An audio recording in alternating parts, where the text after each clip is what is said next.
Oi, boa noite, como vai? Vai bem? Está no ar pela TV Pantanal, canal 22, Rede TV, uma emissora do Grupo Gazeta de Comunicação, programa Opinião em 12 de outubro de 2021. Cá estamos de volta e estamos ao vivo neste feriadão aí. Como foi teu feriado? Foi bom?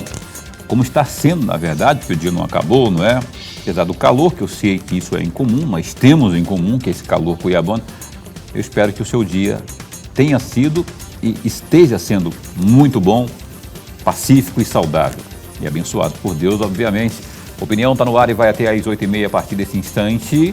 Hoje, entrevistando o Juarez Samaniego, esse que você vê aí, ó, que é o secretário de Mobilidade Urbana aqui do município de Cuiabá.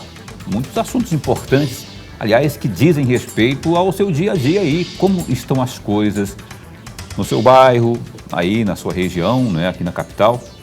A oportunidade, inclusive, para você interagir conosco via WhatsApp. Sim, tem alguma dúvida, tem alguma sugestão, crítica, elogio, esteja bem à vontade para participar conosco, 99932-2529, o Juarez Samaniego vai estar respondendo aqui no Opinião nesta noite que também tem Lorenberg Alves. Boa noite. Boa noite, Paulo Coelho, e um grande abraço a todos os nossos telespectadores, em especial os cristãos católicos. Um grande abraço mesmo. Assim como eu, né? Hoje é dia de Nossa Senhora Aparecida, que é a padroeira do Brasil.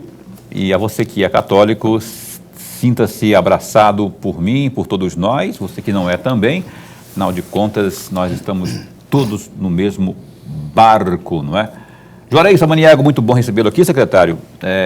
Mais uma vez, não é? E para uma espécie de prestação de contas, afinal de contas, o que tem sido feito aí por parte da nossa gloriosa CEMOB. Eu já pergunto, não é?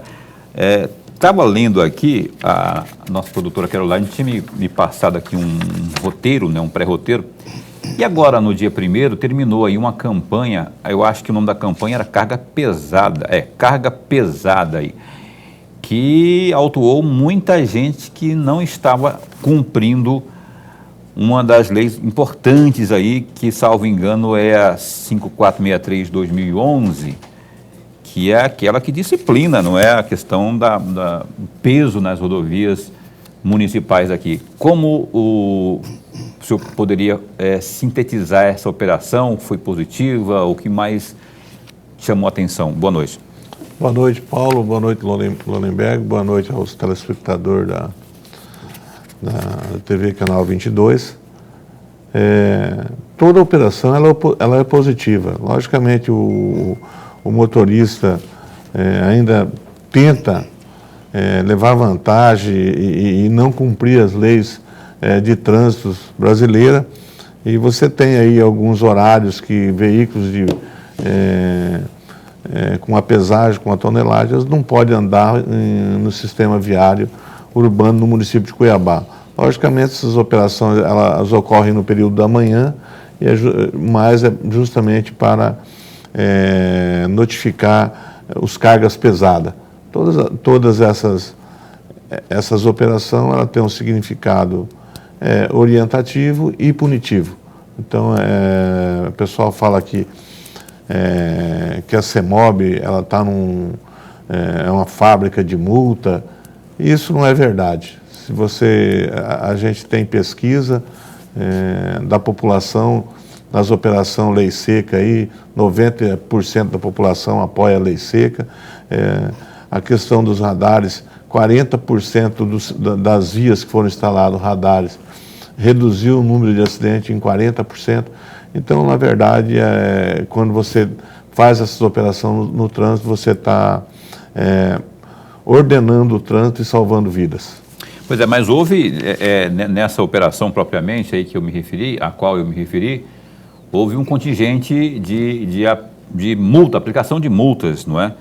Eu gostaria de saber se essas multas, numa comparação com campanha similar aí, realizada pela CEMOB, aumentou, diminuiu, há uma conscientização maior por parte dos motoristas, ou tem aumentado, eles estão ignorando essa 5463?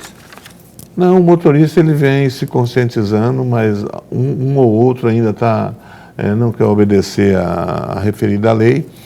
A questão de multa a gente só consegue ter uma noção de valores de multa depois de recursos julgados e tal. O volume de multa aplicada ele pode ser elevado, mas com os recursos julgados na junta julgadora, na JARE, pode ocorrer o arquivamento, redução de multa, então você não tem valores específicos momentâneos após uma operação. Tá, só para dizer que o horário então permitido para o tráfego de caminhões, não é, pesados nas vias urbanas é de que hora a que hora? Ele pode circular até às 6 da manhã, de meia-noite às 6 da manhã. A partir desse horário ele já começa, já está o usuário do transporte normal, ele começa a ser penalizado por descumprir a legislação brasileira. E tem um limite de peso, o secretário? Que é uma dúvida que eu tenho, por exemplo, pois a prefeitura desenvolve aí o trabalho de pavimentação asfáltica, não é? Ou de recapeamento ou coisa do tipo. E aí ocorre que se vier assim um fluxo grande de caminhões, carretas ou sei o quê, no horário permitido, mesmo no horário permitido, isso não danifica a pavimentação? Isso não é verificado? Danifica, lógico, se o volume de veículos pesado, aí, 40 toneladas, começar a usar o sistema viário urbano, ele é um sistema muito mais frágil do que o sistema rodoviário e ele vem causar danos ao pavimento. Então, por isso que essas empresas do setor de entrega, a gente são caminhões pequenos, que é para fazer esse período de entrega, tá? Os caminhões grandes é só para uma carga e descarga. Logicamente, se você começar a usar o sistema viário urbano de forma corriqueira, você vem danificar todo o sistema urbano. Professor Hollenberg. Secretário, antes de mais nada, a nossa alegria de contar mais uma vez com o senhor. O nosso programa ganha, mas ganha muito com a presença do senhor.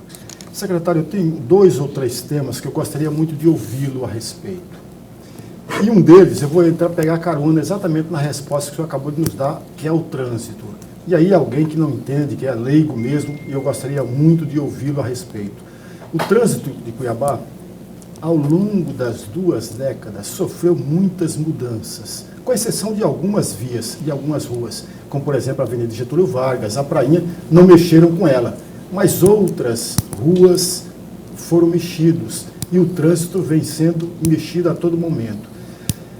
Mas eu tenho uma questão muito, que é minha própria particular, secretário. Eu tenho por mim que o pedestre está exatamente como foco principal da engenharia e reengenharia do trânsito.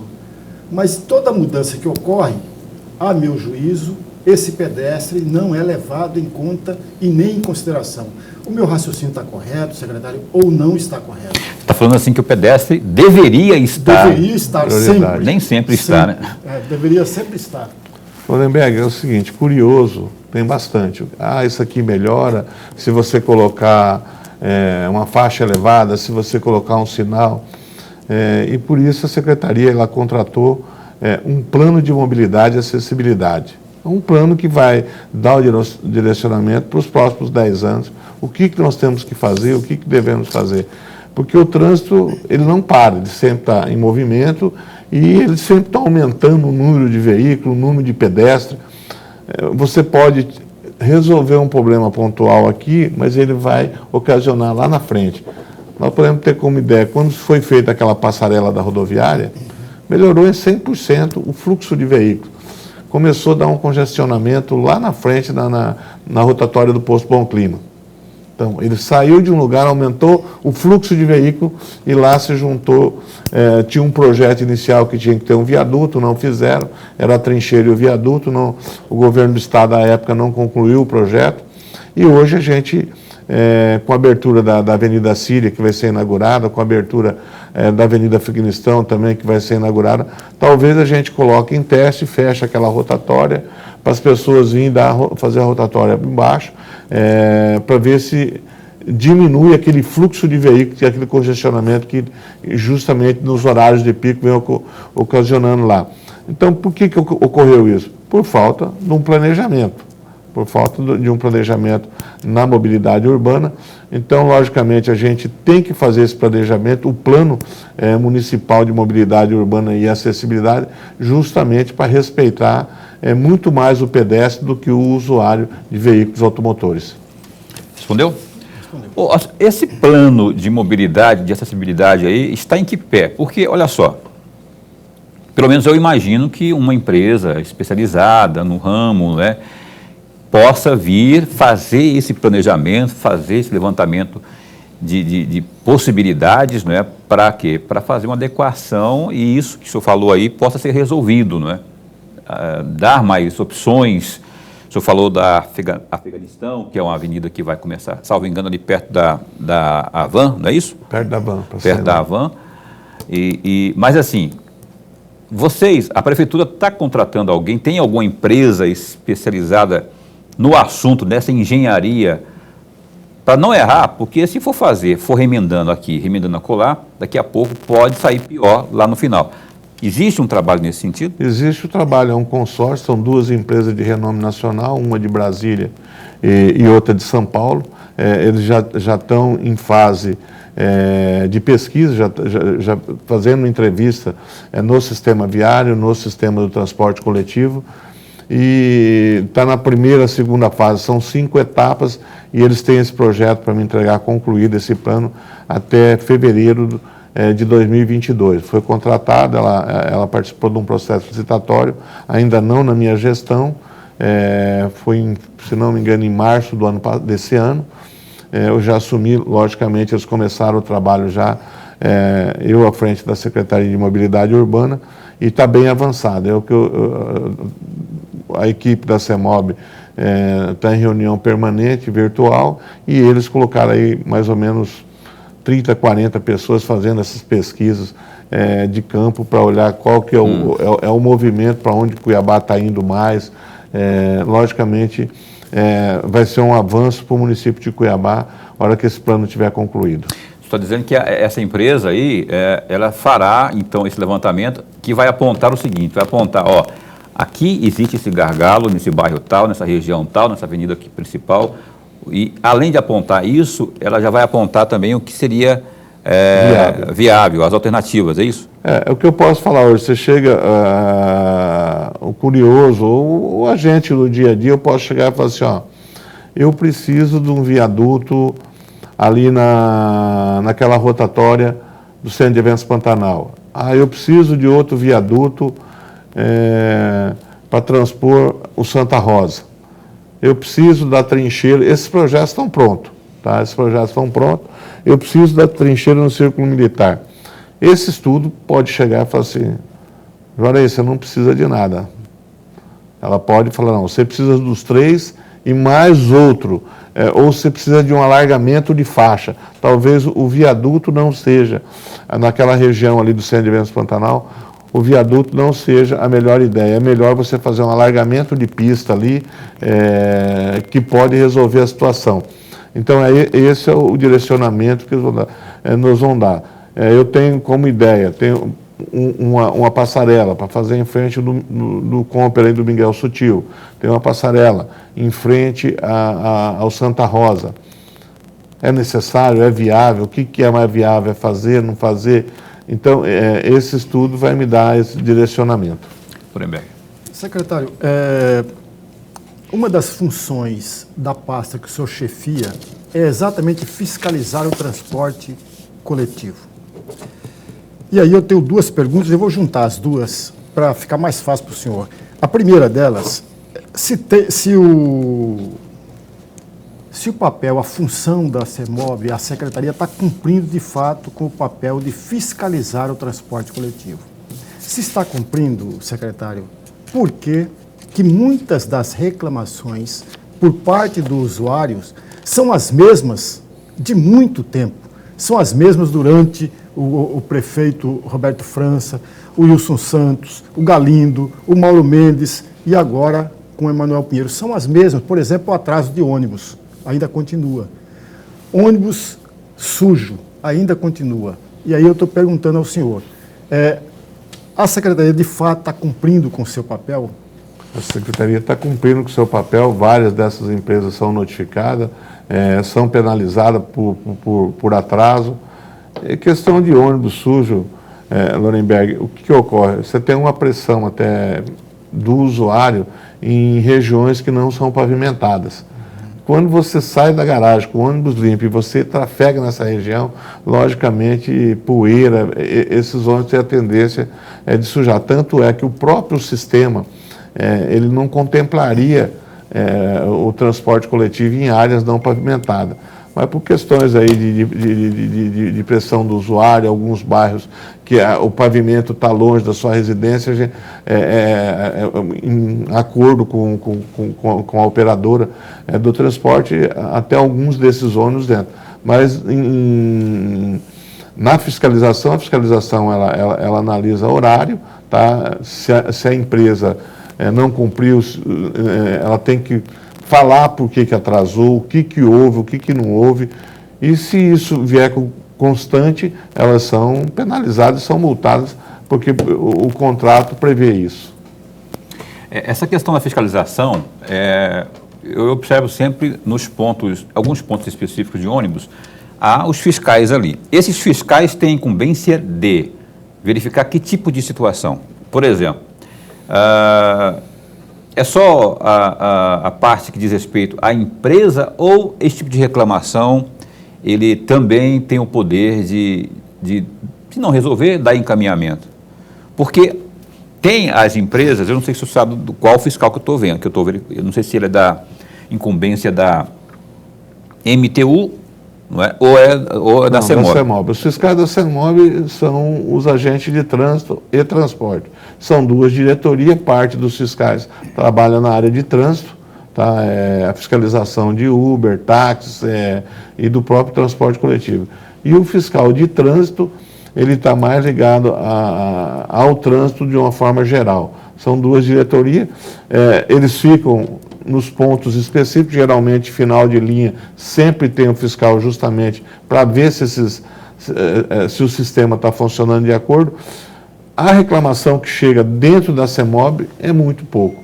Tanto é que a gente está desenvolvendo algum aplicativo ou um sistema para o usuário reclamar direto com a CEMOB. Então, muita reclamação via imprensa, mas essas reclamações, elas não chegam pontual na CEMOB para você analisar realmente se está ocorrendo ou não está ocorrendo, o que está ocorrendo na questão do transporte. O transporte é uma questão, não é uma questão difícil, porque todo mundo quer ir embora ao mesmo tempo, todo mundo quer descer ao mesmo tempo, e você tem realmente os horários de pico, que o volume hoje nós temos aí em circulação aproximadamente 288 ônibus, e mesmo assim, se você for analisar no horário de pico, é pouco, mas no horário normal é muito ônibus. E o município paga por isso. O município paga pelo transporte coletivo também. Você tem uma gama de gratuidades que isso reflete no bolso, acaba refletindo parte no bolso do usuário e parte no bolso do município. Você está falando então que ele tem a incumbência, dentre elas, de verificar se o sistema está funcionando.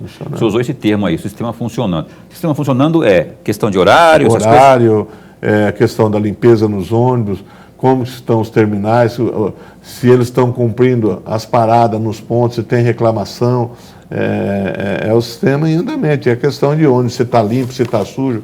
Quando o ônibus, logicamente, você tem dentro de 280 ônibus, um ou outro vai parar por algum motivo mecânico, tá? Um ou outro para. Quando para, você já é monitorado por um agente de fiscalização, ou alguém reclama na hora, eles têm que substituir, mandar pegar aquele usuário que estava naquele ônibus, colocar em outro que está passando naquele momento, tirar aquele ônibus, já colocar outro ônibus reserva na frota. Ok, estamos conversando aqui ao vivo nesta noite, 12 de outubro, com o Juarez Samaniego, da CEMOB. Eu gostaria, antes de ir para o intervalo comercial, se eu tenho um contato que as pessoas possam, não sei se é ouvidoria, enfim, alguém que tenha reclamação. Você falou que sempre há informações que chegam por meio da imprensa, não é? Não é o caminho mais adequado. O mais adequado, na minha avaliação, seria ter um canal direto do usuário com a prefeitura, com o sistema público. Você tem um contato que as pessoas possam acessar, assim, para a gente deixar aqui para o telespectador? Tem a ouvidoria na CEMOB, você entrar CEMOB, você vai pegar no site, você entra aí no aplicativo, Secretaria de Mobilidade Urbana vai ter ouvidoria, na ouvidoria é o setor correto para esse tipo de reclamação. Ok, olha, a opinião dá um tempinho só, você tem alguma pergunta? Como estão as coisas? Por falar em reclamação, observação, avaliação do nosso sistema de transporte coletivo, por exemplo, como está aí no seu bairro, na sua região, você pode mandar aqui a sua pergunta, a sua dúvida, ela será esclarecida pelo Juarez Samaniego no Opinião, que dá um tempinho só e volta já já. Pois bem, cá estamos de volta ao vivo, apresentando nesta noite, ao vivo, viu? Uma entrevista com o Juarez Samaniego, que é da CEMOB. E antes de seguirmos, vamos aos destaques do Gazeta Digital. Olha, após um dia sem óbitos, 4 pessoas morrem de Covid-19 em Mato Grosso. 4 pessoas morreram vítimas do novo coronavírus nas últimas 24 horas em Mato Grosso. Com os novos números, os óbitos decorrentes da doença chegam a 13.859 em todo o estado, conforme boletim epidemiológico divulgado na tarde desse 12 de outubro. As unidades de terapia intensiva, as UTIs adulto, estão aí com ocupação de 31%. Segundo o balanço, houve 59 novas contaminações confirmadas. Com isso, o volume de doentes é de 541.139, sendo 2.144. Esses estão em isolamento domiciliar e 524.474 estão recuperados. Entre casos confirmados, suspeitos e descartados para a Covid-19, há 100 internações em UTIs públicas e 53 em enfermarias públicas, isto é, a taxa de ocupação está em 31,15% para UTIs adulto e 9% para enfermarias adulto. Outro destaque também aí no Gazeta Digital. Neste dia 12 de outubro, em que se comemora o Dia das Crianças, o Departamento Estadual de Trânsito, o DETRAN Mato Grosso, reforça o quanto é importante aí os cuidados, quanto são importantes os cuidados com a segurança dos pequenos no trânsito e destaca aí as mudanças promovidas em abril deste ano pela Lei Federal 14.071/2020 para o transporte de crianças em veículos e também motocicletas. Quando se trata de crianças e também trânsito, os cuidados devem ser redobrados, pois as limitações relacionadas ao desenvolvimento infantil representam um risco em potencial para a incidência aí de acidentes de trânsito. O atropelamento é um tipo de acidente que acontece frequentemente com crianças na faixa etária de 0 a 5 anos. Abre aspas, as crianças menores de 10 anos, em decorrência da pouca percepção de distância, velocidade e tempo, estão mais suscetíveis aos atropelamentos e, quando atropeladas, correm maior risco de morte que os adultos, fecha aspas, falou a gerente de ações educativas do DETRAN Mato Grosso, a Rosane Pousi. Então, aí, dado o recado, portanto, sobre essa questão, né, que você pode conferir com detalhes aí no www.gazetadigital.com.br. Ó, tem um telefone aqui que o Juarez está me passando, que eu falei, tem um contato que as pessoas possam usar e acionar aí a CEMOB, a questão de trânsito, a questão do transporte coletivo propriamente, você aí dos bairros, tem aqui um número que é o 3315-4516, 0800. E também tem um 0800 aqui, né, Juarez? Que é o 0800 645 1517. 0800 645 1517. Esse 0800 aí, se puderem colocar aí depois, não tem como, a Caroline está me dizendo que não tem como, mas fixa aí, ó, 0800 645 1517. 0800 645 1517. E esse que você vê aí na tela é o 99235 6950, é o WhatsApp, é o Fiscalizap, que na verdade, é um WhatsApp, né? Que você pode, está na tela aí, ó, você pode tirar foto, você tem algum flagrante, algum tipo de situação específica, você pode tirar a foto e mandar aí nesse número aí, que é um WhatsApp lá da CEMOB, e você será atendido, não é? Aí, prestado o serviço, portanto. Dorenberg, por favor.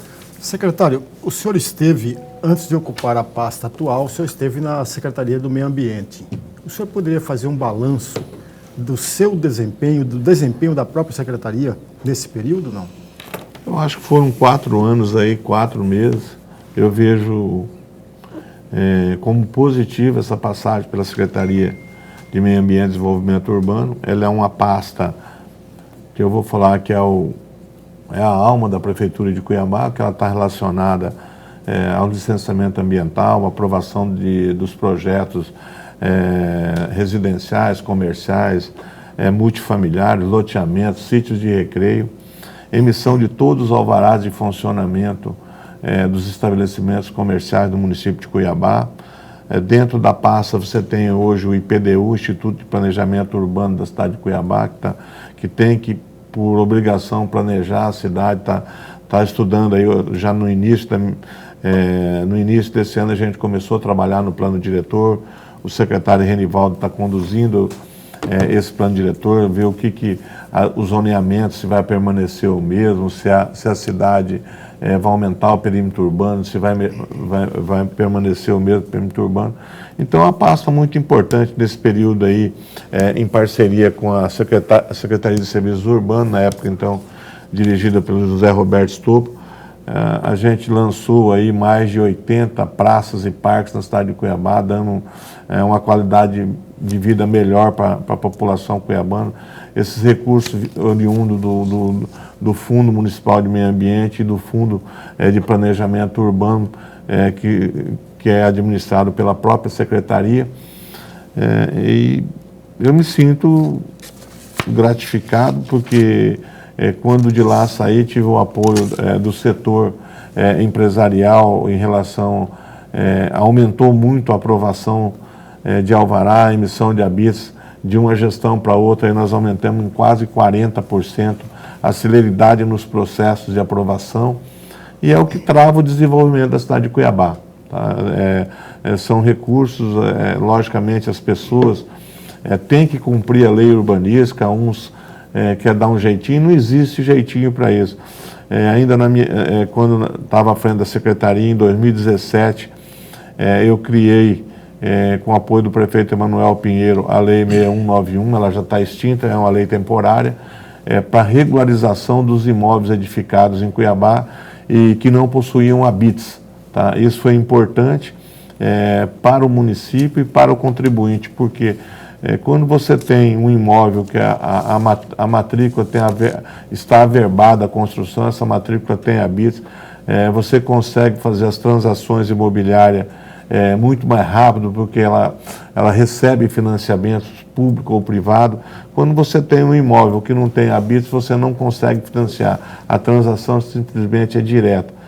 E o setor da construção civil, até quando eu fui para sair de uma pasta para outra, pediu para que ficasse na pasta, mas eu sou um soldado da administração. O prefeito Emanuel achou que eu teria que contribuir dentro da Secretaria de Mobilidade Urbana, e eu aceitei o desafio de ir para lá e espero também fazer um bom trabalho até quando lá ficar. Secretário, Cuiabá, assim como todas as grandes cidades, cresce muito rapidamente.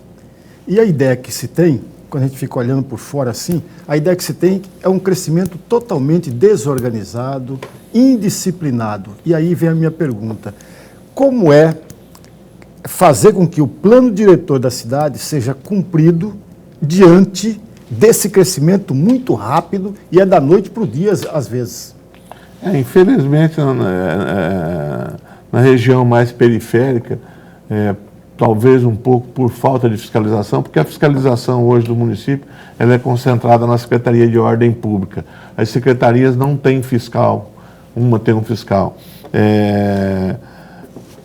Talvez na área mais periférica ocorra desobediência do município em fazer a coisa errada. Mas na área central, os grandes empreendimentos não tem como fazer.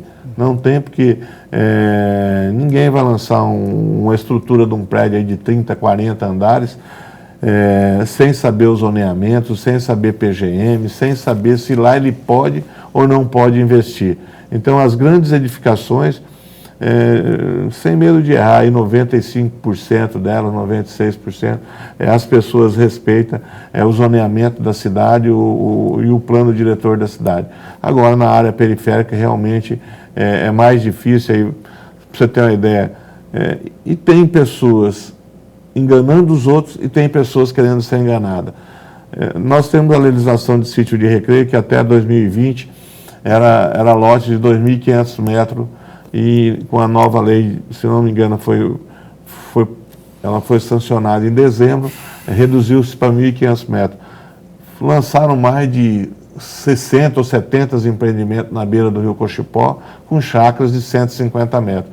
Isso aí foi levado ao meio de comunicação, foi feita uma fiscalização preventiva por parte do CREA, orientando, interditando, junto com a Prefeitura, junto com a Polícia Militar, junto com a Polícia Ambiental.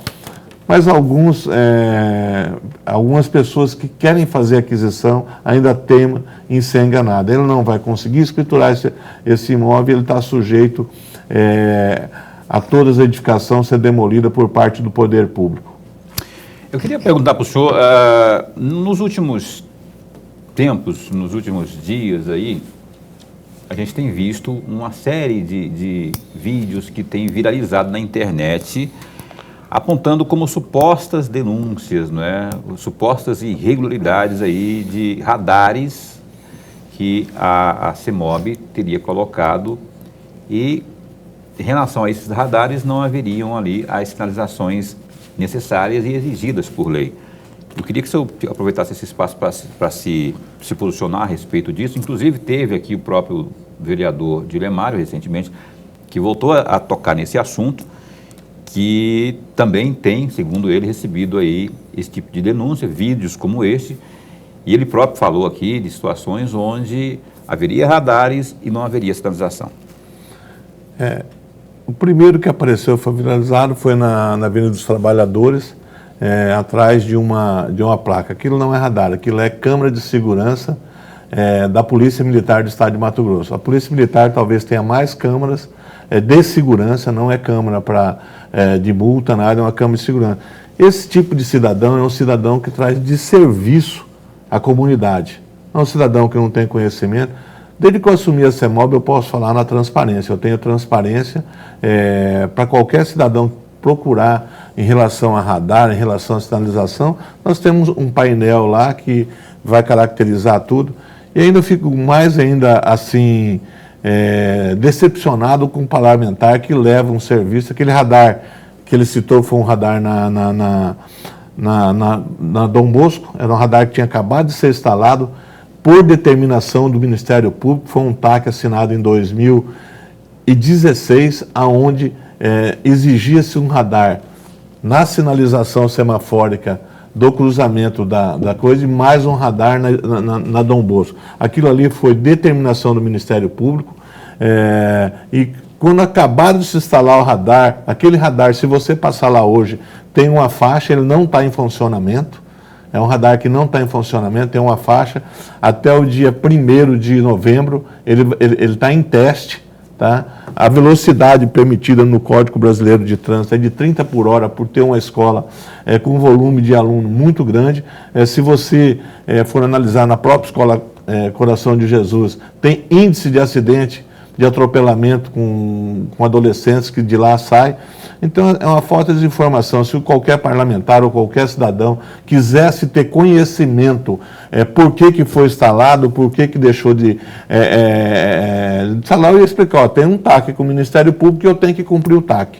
É por isso que está aquele radar instalado lá e é essa a informação correta que eu acho que o cidadão, eu acho que o executivo, o legislativo tem que levar para a população e aí eu acabei de falar para o Lorenberg, hoje as vias que estão instaladas, o sistema semafórico, reduziram-se em 40% o número de acidentes. Então, uns falam que a CEMOB é a fábrica de multa. Eu posso falar que a CEMOB está salvando vidas. Então, assim, olha só, sobre isso exatamente, já que nós há pouco noticiamos aqui, apresentamos alguns contatos para que você possa entrar na situação de denúncia. Essa situação, por exemplo, será que é um radar? Será que é uma câmera de segurança? Enfim, você não sabe o que se trata. Antes de pôr nos grupos de internet, tente saber direito primeiro, porque aí você não está tocando adiante algo que pode ser inverídico, não é? E aí, que é chamada fake news. Então, tem esse contato aí, que eu queria pedir, repete para mim aí, Caroline, 99235-6950. Esse é o contato do Fiscalizap, esse é o contato que você pode mandar, inclusive, fotos, não é?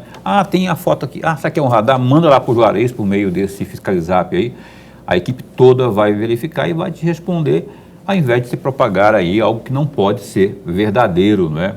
Todo mundo fica indignado com... Agora, para ser radar, tem que ter aí a fiscalização, tem que ter a fiscalização para que você não seja pego de surpresa.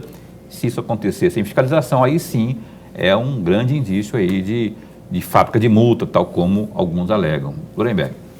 Secretário, nesse TAC, desculpe eu insistir, mas é bom para que o nosso amigo telespectador possa entender melhor. Nesse TAC, esse radar que está lá, como o senhor muito bem disse, não está em funcionamento. Mas se ele estivesse, ele teria possibilidade de cobrar multa, de aplicar multa ou não? Se ele tiver em funcionamento hoje, imagem, ele tem imagem. Está saindo as imagens de excesso de velocidade, mas ele não está aplicando multa, porque ele está em fase de teste. Alguns reclamam, colocaram 30 por hora. Se eu entender, a equipe técnica da CEMOB entender que aquele radar com 30 por hora vai causar algum congestionamento na Dom Bosco, ele vai ser alterado para 40 por hora, que praticamente todos os radares estão nessa velocidade. Mas o Código Brasileiro de Trânsito, ele determina que próximo às escolas tem que ser 30 por hora. Agora, a gente tem que analisar. Imagem do radar tem, tá? Mas ele não está gerando multa, por quê? Porque ele está em fase de teste para ver qual que é o volume e, logicamente, ele vai ser sinalizado que lá tem um radar, a velocidade já está lá na velocidade de via. Então, não adianta nós querer questionar as leis de trânsito. Se eu tenho vias que pode estar com 60, vias com 40, eu acho que o usuário, se ele respeitar o limite de velocidade da via, logicamente ele não vai estar cometendo nenhum ato infracionário, não vai receber a multa. E as multas, todas elas, como eu falei para você, cabe ao recurso na JARE, por que foi multado, depende do horário que foi multado, ele estava correndo algum risco. Eu acho que essas multas são arquivadas. A CEMOB não é fábrica de multa. Ela tem que regulamentar o trânsito. Ninguém gosta, Lorenberg, de ser penalizado. Até quando faz uma apreensão, nunca está errado. Não, eu parei 5 minutinhos aqui, para me entregar um negócio, parou de forma irregular. Você acha que dá tempo para um agente de trânsito chegar no local, chamar o guincho e tirar, foi 5 minutos? Então, a pessoa está estacionada de forma irregular, ele está por ordenar o trânsito, senão nós não precisávamos ter agente de trânsito. Então você vê alguns vídeos, logicamente eu tenho que dar uma orientação melhor no agente de trânsito, na questão, faça o trabalho dele. Hoje que todo mundo tem um celular na mão, está filmando, na hora que vai fazer o procedimento, também filma a situação que está o carro, quanto tempo ele demorou lá, e o condutor não chegou, ele teve que fazer a operação para guinchar um carro ou não guinchar um carro. Ok, a gente vai dar um tempo aqui para mais um break comercial e assim que a gente voltar, tem mais papo aqui sobre trânsito, transportes, coletivo, enfim, a gente volta já já com Juarez Samaniego um instante só. Olha só, a opinião está de volta aqui com Juarez Samaniego da CEMOB, aqui de Cuiabá. Ô secretário, quando o sujeito tem o carro apreendido, quando os agentes vão lá, verificam, é caso de apreensão, de chamar o guincho e tal, o guincho vem e leva, eu acho que por algum... É o pátio do Detran? É um pátio particular, né? É um pátio chamado... Tá. Por que já ouvi relatos, né, e se tiver errada essa informação, me corrija, por favor, que depois que o cidadão que teve o carro apreendido, para ele reaver o carro, ele vai lá pagar multa e tudo, mas ele tem que, além disso, ele tem que pagar diárias do pátio lá, para tirar o carro. Ele é um pátio particular, né? Tanto o município de Cuiabá como o Detran utiliza desse pátio. Tá? Foi um contrato feito o ano passado, tá? Com a empresa terceirizada. Logicamente, o carro apreendido, ele tem que pagar todas as multas que tem de trânsito, tem que pagar licenciamento. E se o carro estiver em dia e ele for apreendido, se você chegar imediatamente tirar, você só paga o trabalho do guincho, não tem diária. Se você passar 6 horas após, se não me engano, você começa a rodar a diária do veículo. Tá? Alguns reclamam de valores, eu também acho que o valor é alto. Tá? Acho 70, quanto que é? R$75, se não me engano, o valor. Diária? A diária. Eu acho um valor alto, mas é um valor que está dentro de um contrato. Tem uma CPI na Câmara em relação a esse contrato da empresa rodando legal, e a CPI vai dar orientação se vai reduzir valores, se vai romper contrato. Eu respeito os contratos. Então, como o contrato está lá, eu estou respeitando os contratos que foram colocados. Mas é esse o procedimento, e grande parte dos carros apreendidos são carros de finanças, são carros que as pessoas não querem falar, perdi meu carro em leilão. Você tem hoje lá no pátio, se brincar, tem mais de 2 mil veículos apreendidos, e grande parte desses veículos são veículos de financeiro e não vem atrás e vai para leilão. Oliver. Secretário, tem um assunto aqui que eu particularmente tenho um apreço por ele, e eu estou diante de um engenheiro e de alguém que colaborou com a Frente Parlamentar de Retomada do VLT. Então não poderia passar batido se não fizesse a pergunta ao senhor. Eu tenho 3 perguntas a fazer, aliás, para essa Frente Parlamentar em prol da retomada, só para o amigo telespectador acompanhar. Fazia parte os deputados Emanuel Pinheiro, que era o presidente da frente, o Silvano Amaral, Max Russi, Janaína Riva, Pedro Satélite. Suplentes: Mauro Save, Gilmar Fabres, Romualdo Júnior, Idal Bosco e o Oscar Bezerra. E o senhor colaborou com essa frente. E aí eu tenho 3 perguntas, vou juntar a primeira e a segunda. O senhor chegou a ler o documento do governador Mauro Mendes e do governo Mauro Mendes, que mudava o modal do VLT para o BRT? E uma segunda questão junto com essa.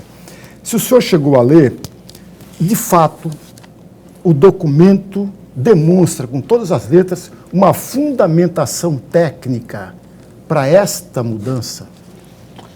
Não demonstra. O mesmo técnico que lá atrás fez a mudança do BRT pelo VLT, ele fez a mudança agora do VLT para o BRT. Lá em 2013, ele entendia que o VLT era muito mais importante, um modal muito mais moderno, e convenceu grande parte da sociedade à época. E lá se passaram aí seus 6, 7 anos, o mesmo técnico dá uma informação. Primeiro, quando ele manda, ele fala que em 430 milhões ele concluía a obra. Isso agora, início, janeiro, fevereiro desse ano. e gastaria 730 milhões para concluir o VLT. Eu acho que o VLT gasta menos, e já na segunda, em menos de 7, 8 meses, que explodiu a inflação, para se concluir o BRT hoje gasta 630 milhões. Isso é a notícia que vem por parte do governo do Estado. O VLT está tudo comprado, a mão de obra não teve essa inflação. O VLT está tudo comprado, está tudo pronto e tudo pago. É um patrimônio do Estado de Mato Grosso. O que ele vai fazer com isso, eu não sei. E questões técnicas, ele não tem questões técnicas, porque você não tem projeto, eu não discuto tecnicamente. O BRT não tem projeto. Aí o cara fala, compraram esses ônibus errados. Desculpe, secretário, desculpe. Então o governo agora não tem projeto? Não tem projeto. Para o BRT? Não tem projeto. Ele tem ideias, mas projeto não tem. E aí você vem ou secretário, algum representante do governo, dizendo que a prefeitura já sabia da mudança do modal em janeiro e comprou o ônibus errado, comprou plataforma alta. Esses ônibus foram comprados no ano passado, começaram a se entregar esse ano. E se você for analisar o modal de transporte BRT, ele é um modal, eles falam em BRT, mas não é BRT, é VLP, veículo leve sobre pneus. BRT é faixa exclusiva, só anda o ônibus, só anda o BRT, como tem em Curitiba, todos que eu conheço é plataforma alta. De Curitiba, aí se pergunta por que vocês escolheram plataforma baixa. Eles não sabem responder o porquê de ser plataforma. Porque o ônibus é mais bonito, será que é isso? Porque lá dentro você sabe que tem uma escada. Você vai entrar no ônibus, vai ter escada lá dentro. Então, eu falo hoje que a conclusão do VLT sai mais barata do que o BRT. Por quê? Lá na primeira, quando eles fizeram a planilha, uma planilha que deu 430 milhões, a aquisição de 54 ônibus articulados elétrico, 35 milhões. Cara, preço de fabricante, você não precisa ir longe. Você liga num fabricante de um ônibus articulado elétrico, um ônibus varia em torno de 2 milhões e 200 a 2 milhões e meio. Então, só de ônibus já dá mais de 100 milhões. E você, para concorrer um modal com outro, o BRT tem vida útil de 15 anos, o VLT tem vida útil de 30. Então, você precisa de 2 frotas. A bateria que você usa no ônibus elétrico, você tem que fazer a troca dela a cada 7 anos e meio. Então, só entre ônibus e bateria, você vai gastar mais de 300 milhões de reais, um custo que o governo vai pagar. O governo vai pagar e entregar para o operador do sistema. Aí ele fala, o preço do BRT da passagem vai ser R$3, do VLT vai ser 5. O preço é o mesmo, é subsídio. Ele está dando quase 300 milhões de subsídio, logicamente vai passar. O empresário não tem capital. Então, nós já temos o equipamento comprado. Tá? E nas grandes cidades do mundo, você vê aí, o sistema metroferroviário é o que funciona para carregar um número elevado de pessoas. Então, eu vejo aí como falta de projeto. Sem projeto. O ônibus vai continuar andando. Vou dar um exemplo para ser simples, Nuremberg. O ônibus vai continuar existindo na estação Bispo. O ônibus vai passar da direita, o BRT na esquerda. Nós temos 3 pistas, vai sobrar uma pista. Vai ter um estrangulamento no trânsito de Cuiabá. Eles não apresentam. O que eles apresentaram, um layout, aqui não é um layout, não é um projeto, um layout bonito, a pista do meio, canteiro, tudo ajardinado, com sombra, com ciclovia. Você está tirando a pista rodante do VLT, que seria no meio, e não comprometeria o trânsito de Cuiabá, para colocar na pista da esquerda, o ônibus vai rodar na pista da direita. Infelizmente, nós vamos ter um estrangulamento no trânsito de Cuiabá. Terceira pergunta. Nesse caso aí, secretário, existe uma lei, ou melhor dizendo, um decreto 6.212, de 2 de janeiro de 2017. Caso o governador do estado não mande o projeto para a prefeitura irá acionar esse decreto ou não? A prefeitura vai tomar todas as medidas necessárias, que seja judicial, e se for contemplar, vai ter uma fiscalização rígida em relação às questões ambientais, porque você não pode utilizar o mesmo que você utilizou. Porque é a mesma coisa, você fazer um licenciamento, um frigorífico de suíno, um frigorífico de bovino, são licenciamentos diferentes. Você está num licenciamento do VLT, eles não têm licenciamento, você vai entrar com esse sistema, estamos saindo no ramal da Getúlio Vargas, você está entrando no patrimônio histórico nacional, você tem... O IFAM tem que aprovar isso, é muito demorado. Você tem a lei de impacto e de vizinhança, e isso vai ocorrer. Você tem que fazer esses projetos de lei de impacto. Então é o seguinte, eu acredito que da forma que está, não sai nessa gestão do governador Mauro Mendes. A questão da compra dos novos ônibus, foram quantos mesmo comprados agora? 144. Zero, ônibus zero, né? Zero. Já estão todos circulando? Todos circulando. E a meta é parar por aí? Isso já supre toda a demanda aqui da capital? Não, é a substituição de todos os ônibus, uma previsão, se não me engano, de 5 anos. Em relação à passagem de transporte coletivo, nós estamos em tempos, né, de pandemia e tudo mais. Como é que está sendo a conversa com as empresas propriamente, no sentido de, temos frota nova, mas nisso aqui, que a tarifa do transporte coletivo não se mexe. Como é que está essa conversa aí? Não, foi feito um cálculo, deve ir para o Conselho Deliberativo da ARSEC, ela já foi publicada, em R$ 4,89. Tá? Essa. Se o prefeito entender que não deva fazer alteração, o município tem que subsidiar essa diferença. Tá? Então, hoje está quanto? Hoje está R$ 4,39, vai para R$ 4,89. 60 centavos. 50, né?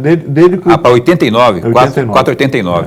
Desde que o prefeito Emanuel assumiu, não houve aumento no transporte coletivo, né? Sempre ele se manteve aí nessa faixa. O município já tem uma posição aí de não aumentar, de manter a posição anterior do prefeito Emanuel? Na verdade, ou agora vamos abrir uma nova conversa para ver se... Na verdade, com essa pandemia, o município já vem subsidiando de forma pesada o transporte coletivo, porque houve obrigatoriedade por parte da Justiça que se mantesse todos os ônibus em circulação.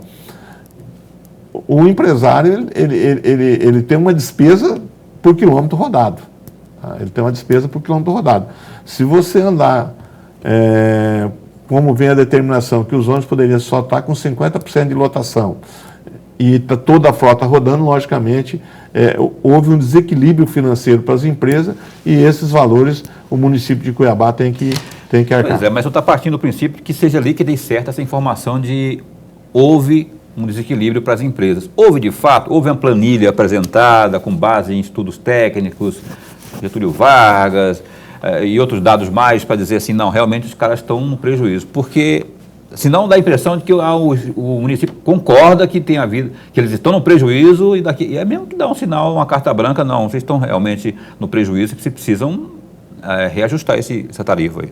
Não, tem agência reguladora, tudo que foi pago em questão de subsídio, alguns questionamentos da minha parte, eu encaminhei para a agência reguladora fazer o estudo de qual realmente foi o reequilíbrio e que a cartada final é do TCE. Se os valores das empresas estiverem corretos, o município tem que arcar com o pagamento. Se os cálculos feitos pela agência reguladora estiverem corretos, os valores são menores. Então, logicamente, quem determina a regulação do sistema é a agência reguladora. Eu estou encaminhando isso para a agência reguladora. Se eles vão contratar a Fundação Getúlio Vargas para fazer uma reanálise dos cálculos, isso foi apresentado, eles já fizeram o primeiro estudo do 489 e isso aí vai para a discussão do Conselho. Se o Conselho, algum conselheiro entender que não há necessidade desse aumento, logicamente vai apresentar, e isso depois de aprovado pela agência também vai para o Tribunal de Contas do Estado. Juarez Samaniego, secretário municipal de Mobilidade Urbana, aqui conosco nesta noite de feriadão do 12 de outubro de 2021. Muito obrigado por ter vindo aqui. Teriam vários outros assuntos para a gente abordar aqui, mas eu agradeço ao senhor, também à Secretaria ao pessoal que também deu uma força aí na comunicação também, muito obrigado por ter vindo. Deixar uma sugestão aqui, um pedido, volta às aulas agora, a sinalização nas faixas em frente às escolas municipais, também privadas e estaduais também, que né, as crianças precisam. Sinalização também horizontal em frente ao Shopping Pantanal ali, porque aquelas faixas estão todas apagadas, né, a sinalização na pista propriamente. Seria um pedido meu aqui, porque eu frequento muito essa... E a questão das escolas também a gente vê e recebe alguns pedidos nesse sentido. Muito obrigado. Obrigado. Nós estamos dando prioridade às escolas, hospitais e o shopping center, que tem grande acumulação de pessoas. A gente vai, eu acredito que dentro aí de 60 dias estão todos sinalizados. Obrigado por ter vindo. Obrigado, Paulo. Uma boa noite. Um abraço aí ao Juarez, um abraço a você que esteve conosco até agora. Lorenberg, até amanhã. Até amanhã. Quando a gente vai entrevistar ao vivo o secretário de Estado de Educação, o Alan Porto, ao vivo às 7h30 da noite. Então, fica bem, fica com Deus também.